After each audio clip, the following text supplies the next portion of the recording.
What is going on, everybody? My name is Conor Lawler. Welcome back to another week of Weird News Wednesdays. This is the Heroes for Hire podcast. We are back again talking all the strangest news stories from around the world.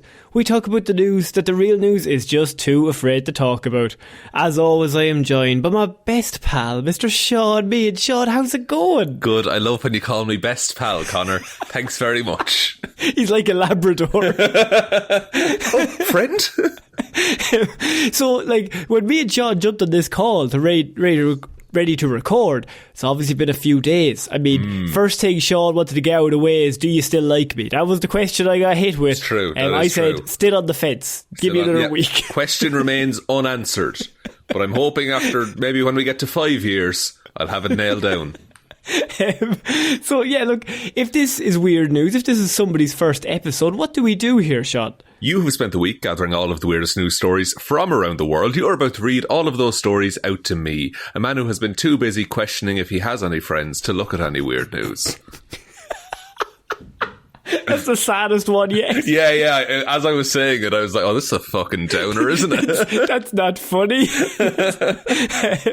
No, but this is weird news, as we said. We did not have a Movie Mondays episode this week, as we are trialling a new format where Movie Mondays now goes to Movie Monthlies.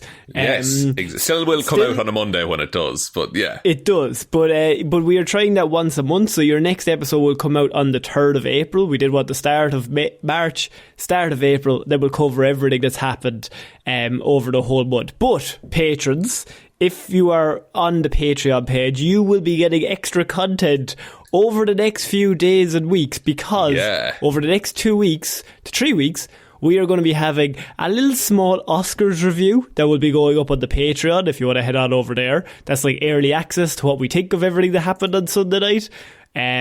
We have a Patreon hangout happening Saturday next week, so the 25th. Same time as always. And what we're hoping is everyone can come join. This is the week after Paddy's Day, because this might shock you, but Paddy's Day, we're actually kind of busy. Busy on Paddy's Day. I'll be honest, won't be in a good state the Saturday after Paddy's Day. Seán specifically told me, lad, I will actually be dead. I was like, Conor, I will have my camera and microphone off in that meeting. So we're doing the 25th of March of this month, so you can get to jump on the call. We can all just hang out for an hour or two, just have a bit of a chat. We normally do like a ranking session of something stupid. We haven't made that up yet. The promotions for all that stuff will be going up over the next week or two, or over the next few days, I should say. And then lastly, we have our movie review going on up there, which happens every single month. So yeah, head on over to the Patreon if you want all that extra stuff content. On the Patreon these days. Patreon, it's so good. Oh man, get over there. We've got to get into weird news, because it's a very important week in that a lot of mad shit happened. I think I'm going to start with something that's been going on for a few months. Okay. And it's something that I didn't know how to bring up. I wanted to see it play out. But, Seán, have you heard of the slap fighting league? The power slap league that is currently going on? I have seen some slap fighting content. This makes me sound weirder. I wasn't aware there was a league. I've just seen some rogue slap fighting games here and there. Oh, you're an underground fan. Just I'm a backyard wrestling kind of fella. Yeah. So a lot of people know UFC. Their president, Dana White, has recently set up... there's a point to this weird news, is that I wanted to talk about the Power Slap League, because it's so fucking dumb that I really wanted to see what you thought of it upon seeing some clips. Because the UFC president, Dana White, he set up this league in the last few months, and the Nevada Athletic Commission has sanctioned the league for competitions in Las Vegas because they seem to like brain damage. And so what the competition is that we stand across from each other, big burly men, and then I put my hands behind my back and you slap me as hard as you physically can. Yeah. And then you put your hands behind your back and and we do it until somebody goes down. I think we found our next Patreon tier goal. I'm joining the league. I've signed up. I've gotten a sponsor. It's paracetamol. I don't know. I assume there'll be a lot of pain involved. It's brain scans. I'm just doing CAT scans. I'm sponsored by the hospital. Sponsored by X-Ray. So the Power Slap League, it's this is Dana White's words. It's a home run, Sean. It's a home run. It's a fantastic league. And it's taken over the world. And I really wanted you to watch a few clips here on the show and let everyone know what you thought of the Power Slap League. Okay, well, I found a clip called The Hardest Slaps from Slap Fighting Championship, if you think that would be suitable. Here at we all. Go. Yes. Hey, there's two ladies. They're standing have apart. A reaction. Oh, she's lining it up. Oh! Oh, that was intense. She took out a mouth guard, ladies and gentlemen. So at least there's some level of safety in this. Yeah, that's a full fucking slap, though. Yeah. There's also a video of a man who continues to compete even as half of his face swells to seemingly twice its size. Such exposure has led to questions about the safety of slap fighting. Do you think this is better or worse than, like, boxing? It has got to be worse. Boxing, at least you protect yourself and your head. And, like, this is an open palm slap with, like, a good swing up. It's going to do proper I suppose damage. people like CTE or maybe degenerative brain diseases or just concussions in general. And so this is going on. Also, sorry, the two fucking, like, commentators for this are Arnold Schwarzenegger and Logan fucking Paul. This does not need us to cover it in terms of a good publicity. This needs us to bring it up that this is the stupidest fucking thing I've ever seen, and why does this exist? Can I just say, the streamer recently, Ludwig, he did a chess boxing tournament that also included a slap boxing tournament on the end. Now, somehow adding chess to it makes it more credible, whereas this is just, you're literally just watching two humans slap each other for no reason. Yeah, and I suppose in UFC, whatever you think of UFC as a sport, you can still defend yourself, which is part of it. So when you get knocked out, it's mostly your fault. You didn't get your hand up in time. This, it's pretty rare. Sorry, it's the video still on. Dust came off of that man's face. How old was he? No, I think they chalk up their hands before. Of course. But at least you get to defend yourself in an actual, like, one-on-one fight. There's some level of I can prepare for what's about to come, not just I can take a slap. Now I know what you're thinking, right? Because one side, we have Chris Nowinski, who ironically was formerly a WWE wrestler, who has a really cool story in that he's now the co-founder and the CEO of Concussion Legacy Foundation. And Chris is very active on Twitter, basically being like, concussions are real terrible. All these men, when they're 60, will not be able to remember their own names. We should probably protect them. Yeah, come on now, Sean, come on now. But he's like, maybe we should do something about it because obviously real bad. He says this is one of the stupidest things you can do. On the other side, Dana White says, I think CTE and concussions are definitely overblown. Wow. Wow, that's a big claim to make as the head of a fighting company. A lot of people still just don't understand that it's still a slap, like, it's not that bad. You can die from a slap, lad. Like, you can die from a tap at the end of the day. Sorry, I just can't get over the fact that he said concussions aren't that big of a deal. It's fine. Grow up. So my question to you, Sean, is where do we go from here? What competition can come next? Like, we've got power slaps. What is another wet willy competition? Maybe some sort of nuggie. A wedgie who can outlast the other. The wedgie off. I'm thinking we get more and more violent with more school ground games that we can really fuck some shit up. That is true. And I have a thought on that. Also, sorry, the other guy just got knocked out from a slap. That's anytime you get knocked out. He pretty bad dead. for your brain. Yeah. So we've talked about Red Robin, correct? The playground game where children get clotheslined. So my idea is we do that, but we put everyone on one of those like airport travelators, so you're going really fast, and then just slam into some. And it's grown people at this point, so some like 30-year-old's elbow just hits you in the face. That's my plan. So, but then the issue becomes like, how many travelators do you have? How many airport rows do you, because like, do you have like 60 going one way and 2 going the other way? No. Oh, that's a good question. Should they both be accelerating? You could do it. Because I think you need both of them. No, what I've worked it out here using maths and science. So we have the wall of children. No, actually, they'll be grown-ups. The wall of grown-ups remains stationary for logistical purposes. But the airport travelator goes twice as fast as normal.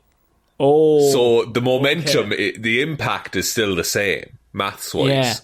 Yeah. You can also sprint on the travelator if you want. You can go super speed. You can wear those weird shoes we talked about that make you faster. This is all fair game in the travelator kickoff. I think slapping... I mean, if you're going to get dumb with it, it's not dumb enough. Like, it's a level of stupidity that's going to cause long-term brain damage. I think you need something that won't cause that damage, but is equally as entertaining. And I don't know what it is, but I do like the Robin. I do like Red Robin. It's not bad. Pool noodle fencing, perhaps? Oh, pool noodle fencing. But also there's a tub of crocodiles underneath you or something. Tub of crocodiles tub of snapping turtles. They won't kill you, but they'll really hurt. Mouse traps. And you have a choice that you can... mouse traps, that'd work. We're just inventing the TV show Jackass right now. I think we are, yes. No, I know. I think it needs to be less. What is something you do to your younger sibling? As a younger sibling, I couldn't possibly comment, Conor. I mean, we had a game of slaps, but that was with your hands. That wasn't with your face. Yeah, Bloody Knuckles, that was another classic. Did you ever play that? I've never played Bloody Knuckles? Bloody Knuckles. To do this, you're going to need a coin and a school desk and 2 pairs of hands. So you make a fist with your hand, put your knuckles flat down on the desk, and your friend flicks a coin at your knuckles. And the first one to bleed loses.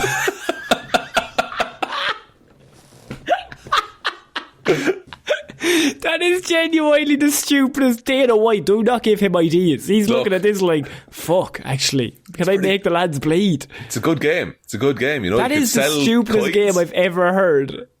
I went to an all-boys school. What do you want from me? Jeez, look at these lads with their coins. I didn't have any coins. Yeah, that's the only reason you didn't play it. I didn't have nothing. We were trying to do it with paper. Just paper cuts. Well, there's an argument there. Could work. Could possibly work. My favourite was the fact that they mentioned that it should not have been put forward. Basically, they said that there was actually one of the stupidest things they ever did, and approving the league was a mistake. I like how they're instantly just like, no, we messed up here, guys. We actually just got paid a bunch of money and then said yes, and now we're regretting it because people are dying. Yeah, and like the lawsuits and things. Also, sorry, the most recent video on their channel is from a month ago, and it's called SFC Underground. Which, that's for you. That's for me. That's the one I'm interested in. It's just lads getting the shit kicked out of them. Now, look, let's play devil's argument here. All right, this is arguably more accessible for people looking to enter than UFC is. Because you don't need to train your full body and mind to be able to kill a man. You just need to be able to slap really hard. You just need some lad with a concrete fucking head. And every school has a lad with a concrete head that you run into walls. Yeah, that's it. Just one lad who's just built to take damage. He's just built different. There's nothing in there, but it's strong structurally. You gamble really hard and you go like full glass cannon, where you can hit like a supersonic jet. Yeah. But if a breeze blows over you, you are in the hospital. So it's one and done. You need to win the coin toss. Yeah. And then you need to knock them out. It's so 50% of the time roughly you're going to win. Yeah. Which it's a pretty good win rate in fighting. I mean, well, not really. Well, look, be good for me. You take 50%. I'll take 50%. I'll take 20%. I don't care. I'll fight Brock Lesnar and I'll win 20% of the time. Feel like I couldn't. Nah. Usually I have the gene that is like, Even no, I'd be great at that. No, not a chance. Even you would not fight Brock Lesnar. No. If I gave you €5 million and you had to last in a UFC cage with Brock Lesnar for 3 minutes, no rules, would you take it?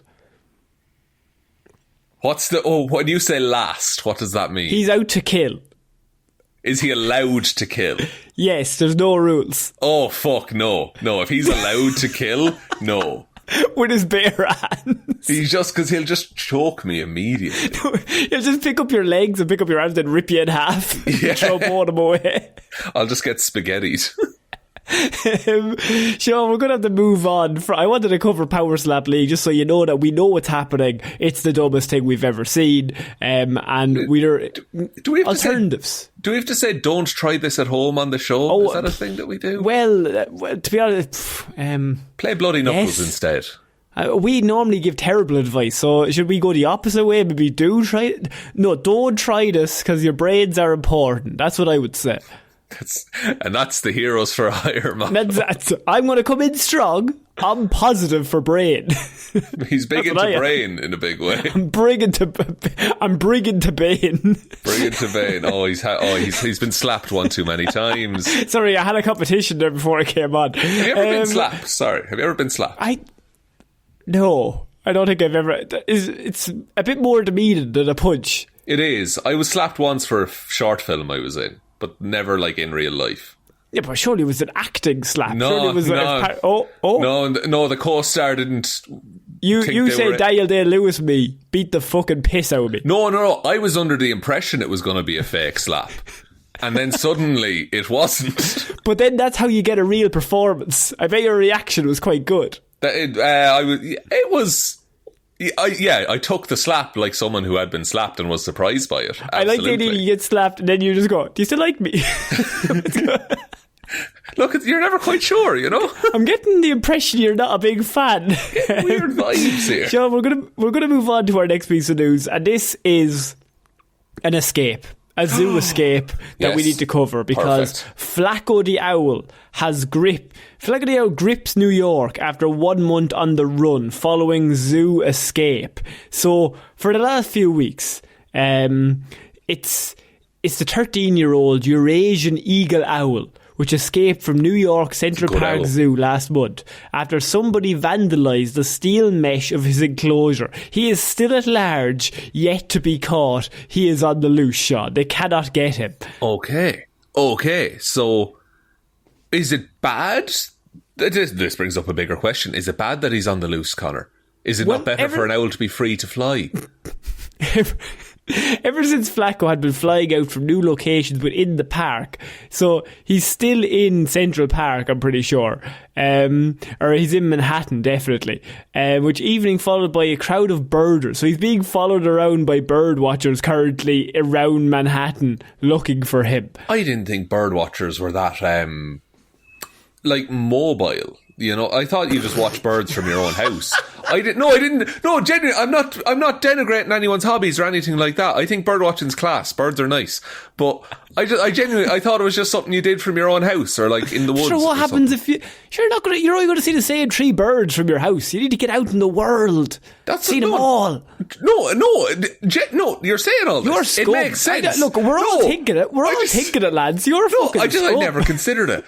Me and the bird watching community, we've come in strong here. I don't want to be cancelled within the bird watching community. I never considered the social aspect of bird watching. Sit on your arse. Don't talk to anyone. No, it's Look not out even your fucking window. I'll be happy, lads. That's what you're saying. Birds are really cool. I'm not saying nothing about birds.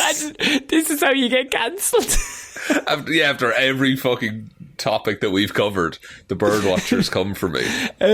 So Flacco, he's basically flying around. David Barrett said, I've had a few celebrity birds. The Mandarin duck was the first in 2018, said David, who runs the Twitter account Manhattan Bird Alert, and has been tracking Flacco's movements. So this is big. This is big fish. Sorry, this is a running theme on the show, apparently, of just me seeing birds that are really cool. I'm going to send you a photo of this fucking Mandarin duck, because my God, that's a well, I mean, he said it was a celebrity bird, and David wouldn't lie. Big Daddy D lie to us. No, I'm putting this right in the chat of the Google Meet here now, and you're going to look at that and react to it. JustBirding.com for anyone interested. Look at that bird. Oh, no. Not a handsome bird. It looks like a plate. Doesn't it? Yeah, it looks like a ceramic plate. God, you couldn't paint a bird that good. Well, some lad. I mean, have you ever seen Bob Ross? No, not Bob Ross. Is it Bob Ross? Bob Ross paints landscapes. Yes, I was thinking of Rick Ross, and then I went, wait, no, I got that wrong. But no, Bob Ross was the right one. Yeah. Now, Don Conroy, there's a man who'll draw an owl for you, really quick. Nobody internationally knows who Don Conroy is. Don Conroy presented a art show for children on RTE2 here in Ireland in the mornings. Oh, he was a madman. A madman for a bird, so he was. He'd love a bird. I think I'm friends with him on Facebook. There's no way you're friends with Don Conroy on Facebook. I look it up. But how are you friends with him? I don't know. I think I added him during COVID or something. He's the most famous man in Ireland. He's basically the president of Ireland. But every episode, he'd just teach you to draw a different owl. It was class. I think most of them had the same features as well. Well, most owls have the same features. True. To be fair, he wasn't lying. He was like, this is a barn owl. Tomorrow we're going to do a very similar owl, but call it something else. Do you know what, Don? You called it. You called it right there. So the closest the zoo has come to recapturing him was shortly after his escape, when staff placed a small cage with a white lab rat inside. So this is their thing, right? They think, and they released a statement saying that these raptors raised in captivity generally cannot hunt because they have to learn it from a parent. Okay? So they thought that was their ace in the hole for the last few weeks, in that he doesn't know how to hunt. He's been raised in the zoo. Eventually he's going to get hungry, come back to us and look for some food. But what if he learns to hunt? What if he just figures it out? What if he finds a new class way of hunting? They have now found that Flacco is feasting and has been spotted regularly with some bones and fur regurgitating out of his mouth. Oh my God. He's eating like the zoo added that it would have to rethink its strategy, in quotation marks. So what was the rat doing in the cage?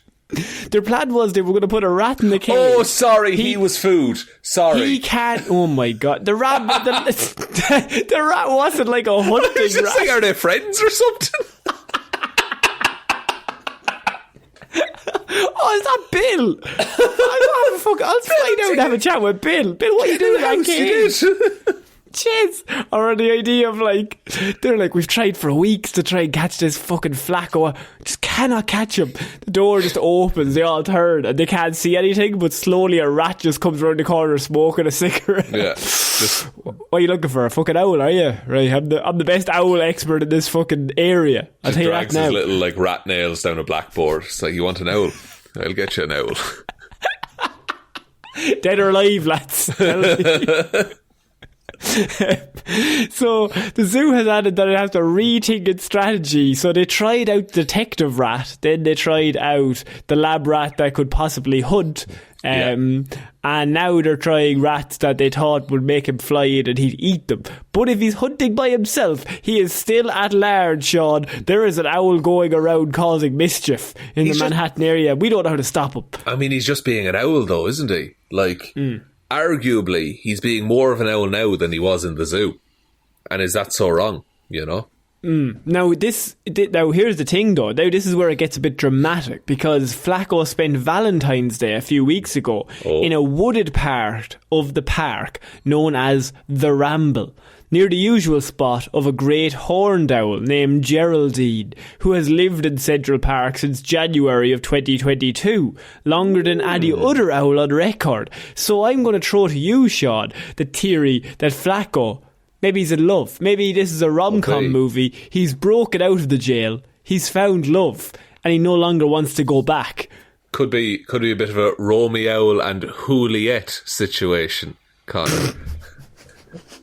You got a back with Juliet. I'm going to say the first one was terror. I was about to come in hard. Oh, I know. Juliet dragged the back. Juliet, because that's what I would say. But yeah, you're on fucking Tin Ice, lad. No, sorry, I wasn't. Because she's like the rough and tumble owl living in the wilderness, and he's like the posh preppy owl that's lived in a zoo his whole life. Yeah, it's like the opposite Titanic. It's exactly the opposite Titanic, except with owls and on land in a park in New York. The Notebook. I've never seen all of The Notebook. So Gosling is poor.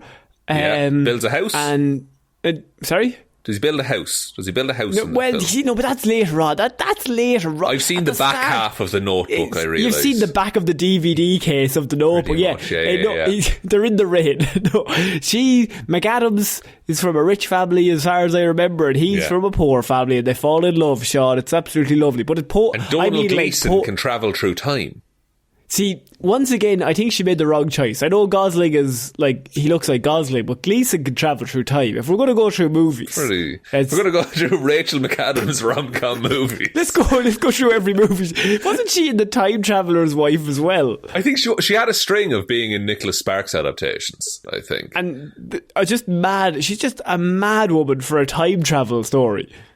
It's the most romantic thing there is, you know? You could actually say both of those movies, swap the name of them, and they're the exact same. You get away with it. The Time Traveller's Wife. Yeah, you know what? Actually, Richard Curtis, what are you fucking doing, man? So zoo staff has returned multiple times to try to catch him again and again. With one birder posting a photo and writing, "I just told them the world is watching." I love the idea that they got really sad. Yeah. They're out with like a net on their fifth go, and everyone's like, the world is watching. Just to let you know. Everyone wants you to catch you this are getting fucking mugged off by this owl. If we're honest with ourselves here. Your son is watching on TV, and he's just at the age where he's about to form an opinion of you. And to be honest with you, he does not look happy. It's pretty poor. Pretty poor. He just kind of quietly tutted, looked down at the ground, shook his head, and then went to play with his toys again. He lit a cigarette for some reason. His mother was cool with that. She gave it to him. She had her head down as well. She was like, I know what he's feeling. I know what he's going through right now. You're pathetic. So, Sean, how do we stop Flacco is the question. Do we allow him to just go free? Is this the plot of the movie where the zoo are the enemy and Flacco is the hero? I think so, but I think let Flacco go free is my view. However, if I were in charge of the zoo and my task was to capture an owl... If you were Matt Damon... and I had, let's just say, bought a zoo. You had purchased, perchance, a zoo. It's my favourite thing of just... Like, the "we bought a zoo" jokes are my favourite thing on Twitter. It's so dumb. It's amazing. But I would find the natural predator of the owl. Okay. Which... looking it up. The lab rat. You've got wildcats, foxes, raccoons, weasels, snakes, squirrels, hawks, skunks and eagles are the predators of the owl. So, I would release a load of snakes into Central Park, correct. Or bobcats. Oh. Give me half bobcats, half snakes. And then we get the snakes and we tell them the bobcats have been talking shit about them. Yeah. And then we tell the bobcats the snakes are cool with you. And so there's a bit of confusion. Yeah. And no one knows who to bobcats trust. are like, we're allies. Snakes not feeling it. Flacco's getting away. Flacco's in the middle of the Civil War. Flacco's flying away with Geraldine. That's the thing, yeah, because as Matt Damon of the zoo that I bought, I actually want Flacco to escape. So, yeah, I turn both sides. But it's bad for your zoo that you have bought. So actually, it's a terrible business investment. But now I've got to capture all these bobcats and snakes, and the natural predator of the bobcat... There's no way they have the same natural predator. So you go, oh Jesus, mountain lions, coyotes, foxes, owls are the predator of the bobcat. It's a tit for tat situation. We get Flacco on site. Right? Yeah, we go Flacco. We pull him back in. We go Flacco, right. Look, we know we sent those bobcats. We now need you to get rid of what we sent to get you, okay? I know it is embarrassing for us, but we need you on side here, Flacco. Them and the snakes are causing a ruckus. They've teamed up. They've overcome their differences. Now they've taken over Central Park. They're just mugging people. Also, wolves and humans are the predators of the bobcat. Okay, so we just send a bunch of humans into Central Park.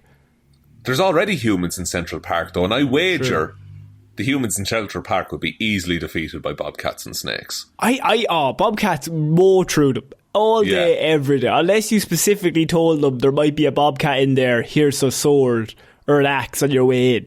Interesting that you're just handing out swords. I think handing out swords at random is a much safer environment than just walking through a park with a 0.1% chance of seeing a bobcat that doesn't exist. What if we just... And I know it's bad because it's like the one green area in New York City. But what if you just close Central Park and just let all the animals loose, you know? You're thinking of the last episode of The Last of Us. I'm exactly thinking of the last episode of The Last of Us, which we will not spoil, but also... we will not spoil. We could maybe do some on the Patreon eventually, but we won't spoil it. We'll get around to it. Also, there's Phoenix Park in Ireland, where all of the phoenixes live. That's not true. No, it's not true. There's a lot of deer just walking around. And they'll mug you. So what's the natural is bobcat for deer as well? Like, are these international bobcats that we need to like maybe bring around with us? We might have to import the bobcats. Yeah, that's going to be quite tricky. True. And the snakes are going to be difficult because nobody likes snakes. I like snakes. Snakes are cool. What are you talking about? Snakes are mad. Snakes are class. They have big eyes and little smiley mouths. Have you never... Oh, what? Have you ever seen that video of the massive anaconda in the ceiling? And the man pokes the roof or the ceiling and the whole room, like, the ceiling collapses? Yeah, I did see this. Oh, lads. Oh, boy. Good. Snakes are cool. Snakes are class. They never did anything wrong. Nope. Except, I mean, convince Eve to eat that apple that one time, I suppose. The movie Anaconda. Have you ever seen that?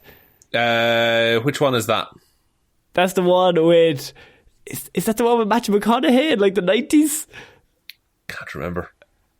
There's a one where he faces a massive snake in the 90s. I can't remember what it's called. The only Matthew McConaughey movie from the 90s I remember is Tiptoes, the one where Gary Oldman... Time to Kill? What's A Time to Kill? A Time to Kill? You've never seen A Time to Kill? I might have done. I'm not good with movies. You literally are in a movie podcast, man. Not anymore. It's every month. Mud. True. Matthew McConaughey. He fights a snake, I believe. Does he? I don't know. He's stuck on an island. No. It's not Mud.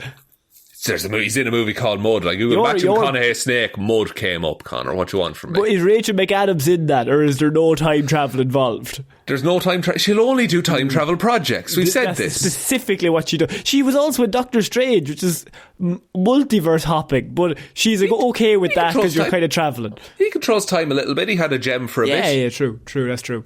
Sean, we're going to have to move on from Flacco the Owl because... Snakes are class. I wanted to cover a Sean Solves very quickly that I was put in here specifically just to see your reaction because, Sean, you solve a lot of relationship problems. You solve a lot of problems of love, I would say. I'm kind of a love expert myself. I love Guru. Remember that movie? Yeah, I do remember that one, weirdly enough. The Shrek was in it. So my pal charged for drinks at a house party and then called me cheap when I refused. Wait, so you went to a house party, there were drinks there, and then after the fact you got charged for them? No. So this is part of our Shaun solves, where Shaun is an agony aunt, solves a problem that somebody has written into somewhere else. I steal it, and I want Shaun to solve it in a much better way than what they did. A more efficient and accurate way. Yeah. And so what... because they're not going to get into the nitty gritty of what's the natural predator of a bobcat. They're owned by big media, so they have to be. They have to covering mud. No one's covering mud. With Matthew McConaughey. So a man has decided to exclude some friends from future plans after they charge guests for drinks at their own house party. So what happened, right? Him and his wife had attended their house party and saw the invite, told them to expect to buy their own drinks, which is like, bring your own booze, I suppose. Yeah. They didn't think much of it, and they arrived empty-handed. Okay, so far not fantastic. Not ideal. Is there an off-licence close to the house? Is there a spar that sells wine? Really cheap wine. You get a nice wine in Spar. You get a nice wine in Spar. Got a bit of Pinot Grigio, Only to discover upon arrival that their pals were charging up to £8 for drinks that were being served to guests. Here's the thing, right? Because I would usually bring something if I was going to a house party. Is the thing. True. If I don't, I'll happily not drink.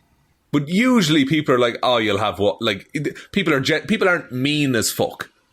Yeah. So, paying £8 for a drink at a party, I'm sure that's illegal as well, to sell alcohol on a pub on your own premises. Like, that's fucked. So on his way out, he said he told them it was taking advantage of their friends by making them pay for their own booze. But they have labelled him cheap. So I wanted to see how you felt, Shaun, and how we can solve this moving forward. Because look, the man then added that if the profits of the night were to go to charity or some other good cause, he would have definitely bought more drinks. Didn't really give a shit, but felt strongly about his friend and his girlfriend pocketing the cash at their own house party for drinks that were provided. What are you paying £8 for? Is that like a bottle of beer, or is that like a bottle of wine that's kind of like bottom shelf wine? Apparently when they arrived, his friend and his girlfriend were standing behind their own kitchen counter that they were using as a bar. This is illegal. This can't be done. And charging the guests for drinks. No. Now, I was confused for a few reasons. One, the fact that the party was held at my friend's house. It's not like this was at an event space, so something like this would be normal. Yeah. Two, there was no bartender that they hired or anything like that. It was literally just 2 of the 4 of them standing in the kitchen at the time, making drinks for people and then charging them accordingly to each drink. How old are these people? Is this like 18-year-olds, or is it like... I mean, I assume maybe 30s. That's too old to be going on with this kind of shit. Like, I would say... After a certain point, there just becomes a we'll get each other back eventually rule, Well, this is where he said, he added then that he has also done house parties at his place and has never charged anyone for booze and has told them to let them have them whatever they wanted. That's the thing. I've not thrown that many parties, but any party I have had, there's just been like an extra box of beer bought. I was like, yeah, you can pull from that as you need. Or, here, I'm having some of this, you have some of this. It's like, it's not you are rationing to what you brought yourself. So, Shaun, where do we go from here? What is the next step that this man can take? Because he's been branded cheap from one side, and he's kind of come out and said this is a bit weird from the other. So, what would you... Next steps, do you hang out with the couple again? How do you solve it? How do you approach them? You're definitely going to get turned on. Okay, look... the real answer would be you meet up at a cafe the next day and clear the air, see what's going on. Go to Spar, buy a wine, get pissed. Write a text. Send it immediately. Don't even read over it, okay? Here you, fuck you. That's what you say in the text. Tweet them. Send an email to their place of work. Tell them what they did. Tell their boss. Like, I could see, it's the fact for me that they were set up at the counter like a bar, ready to take payment.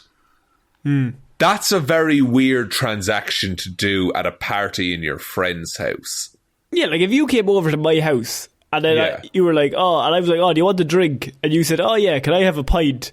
And then I got you a bottle and I poured it into a glass and gave it to you. And I was like, right, there's €6, please. Yeah. Like, I'll be honest, Conor, I'd be pretty taken aback. I was expecting 5. Okay. It's robbery, those prices. Fucking dear prices these days, lad. It's Temple Bar. But look, and I get the invitations. Did the invitation say buy your own drink, as if that was the selling point of the party? I think it said bring your own drink if you wanted, but then it's never actually explained if you brought your own drink, do they then pour it out? Say you bring a bottle of wine, but you turn up and you're like, can I have, to start with, a vodka and Coke? And then they give you what they have, then they charge you £8. But if somebody else orders the wine and they give them some of your wine, then do you get that money back? Because that's the thing, is where do you draw the line in this? It's like, at what point do you charge for the electricity that the lights use while the people are there? Like, what's going on with that? It's kind of a one and done situation. They host you, you host them. And then it's kind of unwritten, I suppose. Like, I'm trying to solve this for you, Sean, but like... No, go ahead, please. Like, you hosted, we hosted. I suppose the idea is that both of us would be like, well, I'll get it this time because you're hosting the next one. Yeah. That's how it would work in a normal world. However, the real answer is that you start throwing increasingly elaborate parties. Perfect. And ramp it up every time. Invite Gatsby these people level. to everyone. Gatsby level. Exactly. And then just ramp it up every time. Invite them to everyone. Each one involves more and more commitment of theirs financially. So the first one might be like, oh, wear a silly hat. And then the next one is like, most gold wins. And then just keep upping it and upping it and upping it and upping it. To the point where they're buying you the house that you're going to party in. It's a new house party. Everyone bring your latest house purchase. Bring your deed, please. We'll put them all in a hat and I'll run off with them at the end of the night. And then you jump in fully suited, face first, into the swimming pool. Perfect. Okay. Yeah. So, well, no, he doesn't...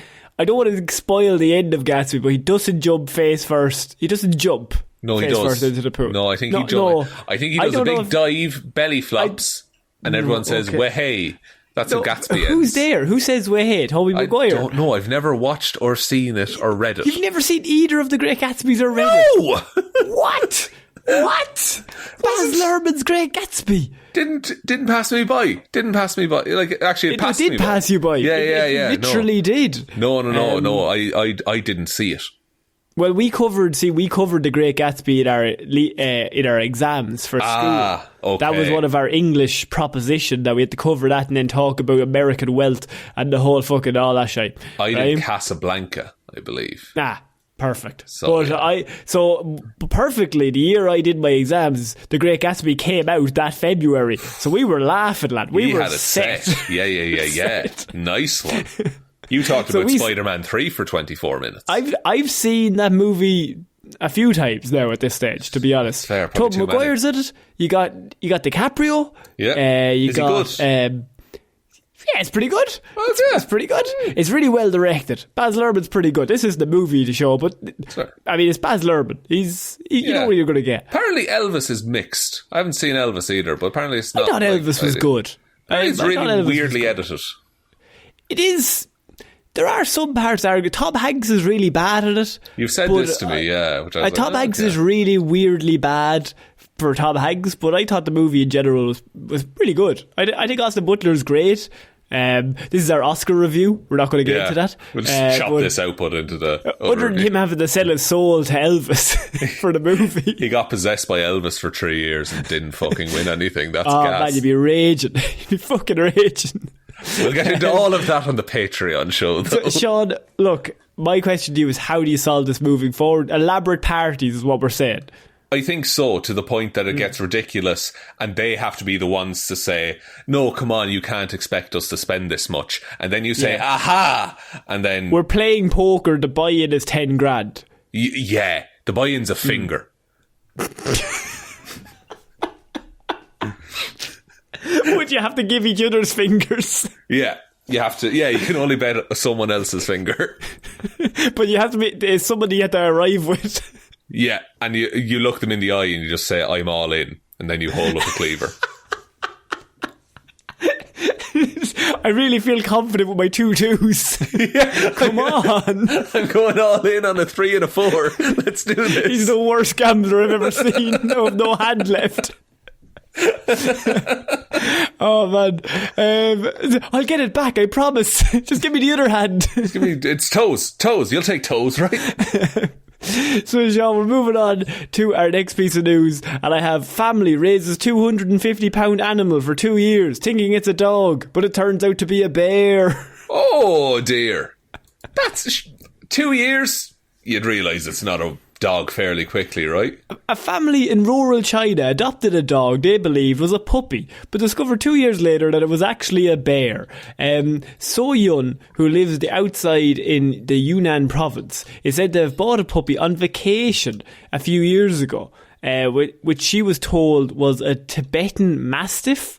Big dog. A Tibetan Mastiff is a large dog with a thick coat that is a mixture of black and brown, and they have like an upper weight limit of £150. Fairly descriptive. Fairly large. The owner was initially shocked by her dog's ravenous hunger, resulting in him devouring a box of fruits and 2 buckets of noodles daily, every single day. If your dog starts eating like that, go to a vet. After 2 years, her pet weighed in at a whopping £250 and was still expanding now that it was 2 years old. The woman's confusion turned to fear as she then saw the animal's unusual ability to walk on 2 legs. God, this is a very talented dog, isn't he? This dog is amazing. He's like Goofy from the Disney Channel. The more he grew, the more like a bear he looked, she told the news. But I'd wait, I'll give you a pass in the first 2 or 3 months. Yeah. But after that, it's definitely a bear cub and not a dog, right? She then says, she's, as someone who's a little scared of bears, who's not scared of bears, the owner's growing suspicions about her pet's true nature didn't sit well with her. I love the fact that he's walking around on 2 legs eating like 14 pounds of noodles a day. Yeah. And she's just like, that dog is very big. Just stealing picnic baskets left and right. He's got very large paws that he's eating those noodles with. He goes to sleep every winter for 3 months. Some man to catch a fish. Some dog. Mad for salmon, that dog. Mad for salmon, that dog. Sue called the police, because who else do you call? And they confirmed that Sue's dog was a rare and threatened black bear from around the area. It is estimated that a mature bear of that kind, sometimes called a Himalayan or moon bear, may weigh up to 400 pounds. That's fair, but I will say that is the bear you want to come up against if you're attacked by a bear. Because if the bear is brown, you lie down and play dead. If it's a black bear, you're meant to fight back. And if it's a grizzly bear, you're probably dead anyway. So the black bear is the best of the bears. Where did you learn this information? Do you know what? Genuinely, I don't know. But I've thought about that fact maybe twice a month for the last 4.5 years. Because we live in Ireland and there's no bears. No bears. There's actually nothing here. There's no animals that will harm you in any way, shape or form. No, we used to have wolves, but we hunted them to being gone. There's talk of reintroducing the wolf to Ireland. But no bears. No, there's no bears. So you just learned that off your own back just in case one showed up. Yeah, I used to read a lot. Like, do you remember the Dangerous Book for Boys and stuff like that? Like, no, but I know the vibe you're giving off. Yeah, like those books of like old school fucking hokey wisdom for lads. And then I read it was like, I think it's called like The Gorgeous Book for Girls or some shit like that. And it's shit like how to open a nail salon. And I'm like, oh my god, it's the 21st century. What is this? There is heavy sexism going on here. So why are they marketed like this? This is awful. This will get the kids on board. But like, yeah, I used to have like, oh man, I was big into those books. I know a lot of weird facts about surviving in the wild. You know what? Right now, I'm just thinking of you on Bear Grylls' show teaching him. That's what I'm thinking. I'm thinking he would say so, but you would go, that's actually not that true, Bear. And what kind of bear are you? I just need to know from my reaction. I didn't have a grill section of my information book for boys. Look. As apt and laboured as that joke is, Conor, I feel I would genuinely be good in a Bear Grylls type scenario. You're dead.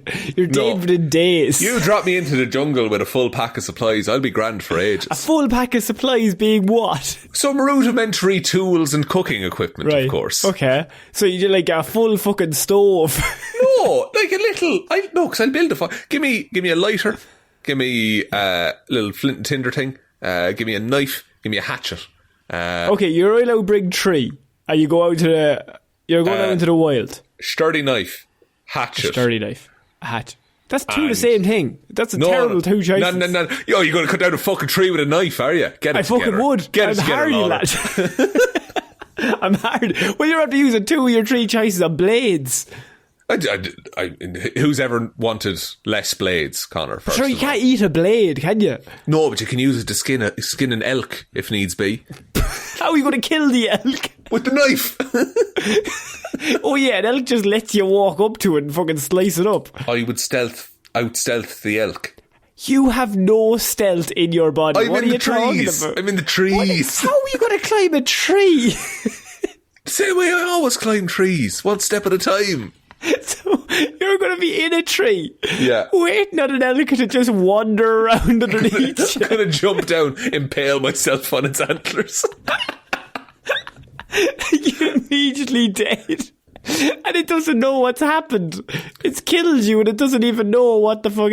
So you're going to hide in a tree, not set any traps, wait for an elk to come to you on the island, and then dive down and slice it up stealthy with the knife. Yeah, no, what I would do is... No, actually, you're right, that's silly, is I would wait in the bushes for the elk, and one swift toss of the axe, and I would have that elk down immediately. And then I'm eating like a king. You are going to throw the axe. No, Conor. What I would likely do is I would forage for mushrooms until I found something, immediately eat a poisonous one and die. Thank you. That's all I wanted. That's genuinely the truth.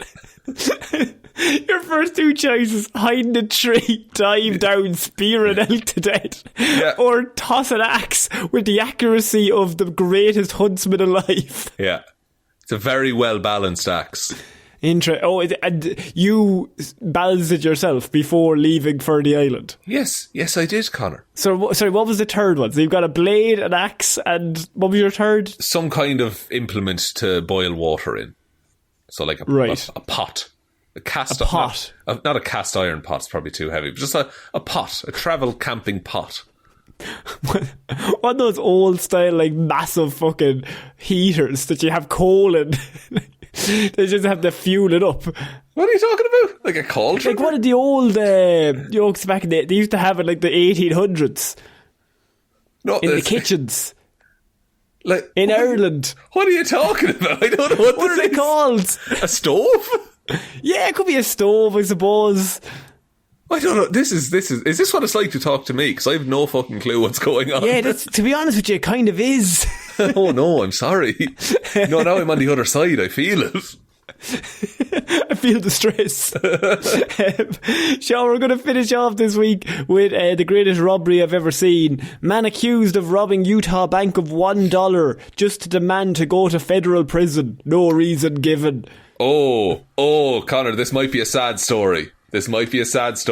Could be, but it's not. I checked. Okay. So Utah police have arrested a bank robbery suspect accused of demanding just $1 from employees and refusing to leave afterward, instead insisting he'd wait for authorities to come. The suspect, 65-year-old Donald Santa Croce, allegedly entered a Wells Fargo bank near 300 South Main Street in Salt Lake City, a lovely street, and presented a note to the bank tellers that read, "Please pardon me for doing this, but this is a robbery. Please give me $1. Thank you." And you're sure that it's not for like health insurance and stuff that he's going to prison? The employees complied, asking him to leave, but he refused to leave. As in a bizarre twist, he said they should call the police. He then sat down in the bank's lobby and waited for their arrival. Right. And he refuses to elaborate on why he wants to go to federal prison. As he waited, he appeared to complain about how long it was taking for officers to arrive at the scene. I mean, you don't really... You don't have a leg to stand on there, do you? He's not happy about the speed of fucking response, really. Donald made a statement to the victims that they're lucky he didn't have a gun because it was taking the police so long to get there. Ha ha ha. He's trying to make like banter with the staff as he's doing it. So after he made that statement, the bank branch manager ushered the employees into the back room for their safety and locked the doors. Nobody was injured in the incident. When the officers arrived, he was arrested. He gave the $1 bill to the officers and said he entered the bank with the intent to rob it. He explained he committed the bank robbery because he wanted to go talk to the federal officers. So he committed a federal crime to go have a chat with the federal officers. Oh, this man has a brother or something in prison that he's trying to break out. It's not clear why he was so adamant on going to federal prison. Would the judge sentence him to it though? Like, I get that robbing a bank is a crime, but surely those circumstances mean no, there's something else going on here that maybe warrants a suspended sentence or something like that. Well, he told them that if he gets out of jail, he'd rob another bank and ask for more money until he was sent to federal prison because he wanted to go talk to the federal officers. What's his beef with the federal officers? What's he got to get? What's his angle here? I have no idea.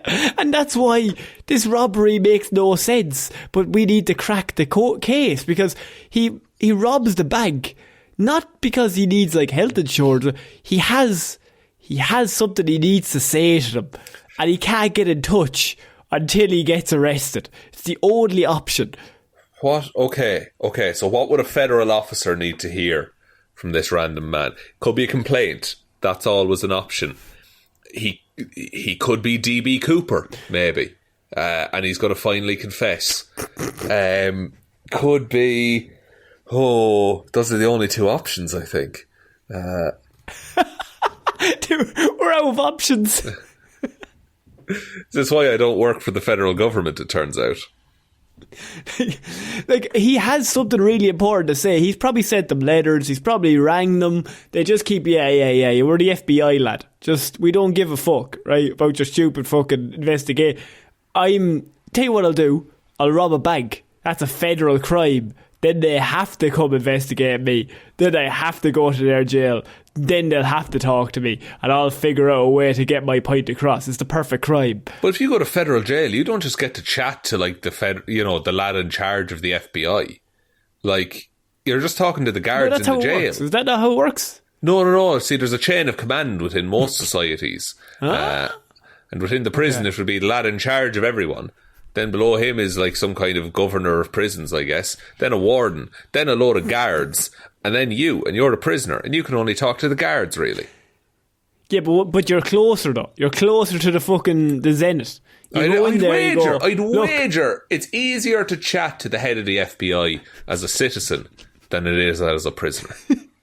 Well, we don't know how much this man's tried. He's probably been trying for months.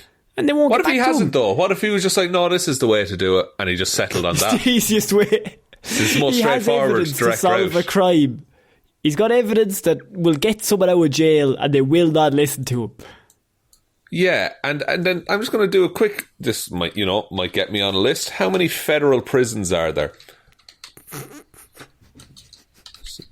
Probably a lot. It's America. 122 federal prisons. So the odds Yeah. of getting to the one that he wants to talk to, it's not looking great, I would say. But this man's going to do the research beforehand, Sean. He's going to figure out what prison do they send specific bank robbers to. Then he knows who's in charge of that bank. He's probably already sent them a letter. This man has DNA evidence. I can only assume he's got something that's annoying him that he needs to solve. But they're probably... You'd be sent to a prison far away from the bank you tried to rob, wouldn't you?